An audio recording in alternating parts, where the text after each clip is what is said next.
दोस्तों ये कहानी है 280 नौजवान इंजीनियर्स की जिन्होंने भारत की मिसाइल कहानी को बदल दिया। शुरुआत में उन्हें अपने काम की अहमियत समझ में नहीं आई, कहीं तो डर गए, हमारी टीम में कोई बड़ा वैज्ञानिक नहीं है, हम कैसे कर पाएंगे। तब कलाम साहब ने कहा, बिग शॉट असल में वही होता है जो बार बार कोशिश करता है, तुम भी कोशिश करते रहो। धीरे धीरे इन युवा वैज्ञानिकों ने कमाल कर दिखाया। नेगेटिव सोच बदलकर पॉजिटिव हुई और जो काम नामुमकिन था वो हकीकत में होने लगा। बड़े बड़े सीनियर वैज्ञानिक भी इनसे नई ऊर्जा लेने लगे। 16 सितंबर 1985 को पहली बार त्रिशूल मिसाइल श्रीहरिकोटा से उड़ाई गई। टेस्ट सफल रहा। ये भारत के वैज्ञानिकों के आत्मविश्वास की बड़ी जीत थी। इसके बाद बिना पायलट वाला टारगेट एयरक्राफ्ट भी उड़ाया गया। अब सिर्फ एक लैब नहीं बल्कि कई लैब्स और इंडस्ट्री मिलकर काम करने लगे।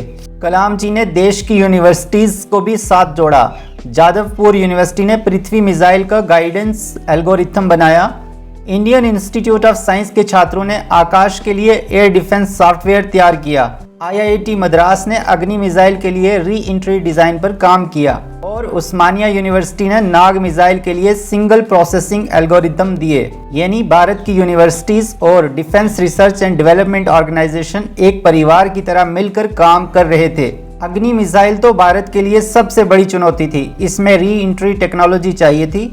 जब मिसाइल बाहर से 12 गुना ध्वनि की रफ्तार से लौटती है और बाहर का तापमान 2500 डिग्री सेल्सियस से भी ऊपर होता है, उस वक्त अंदर कंप्यूटर और इलेक्ट्रॉनिक्स को सिर्फ 40 डिग्री सेल्सियस पर रखना था। दुनिया के बड़े बड़े देशों को इसे बनाने में 10 साल लगे, लेकिन हमारे साइंटिस्ट ने सिर्फ 18 महीने में कार्बन नोज टिप बना डाली। इंडियन इंस्टीट्यूट ऑफ साइंस के प्रोफेसर देश पांडे ने अपने छात्रों के साथ मिलकर ऐसा सॉफ्टवेयर बना दिया जो हाइपरसोनिक रफ्तार को सिमुलेट कर सके। IIT दिल्ली, IIT खड़गपुर और कई लैब्स ने मिलकर रडार, एंटीना और दूसरी जरूरी तकनीकें विकसित की। दोस्तों इतना बड़ा काम आसान नहीं था।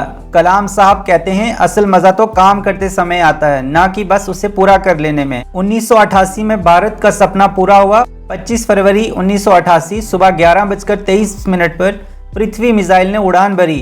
ये केवल एक मिसाइल नहीं थी बल्कि भारत की आत्मनिर्भरता का प्रतीक था।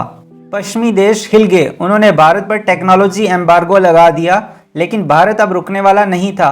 हमने साबित कर दिया था कि मिसाइल टेक्नोलॉजी अब सिर्फ बड़े देशों का खेल नहीं है।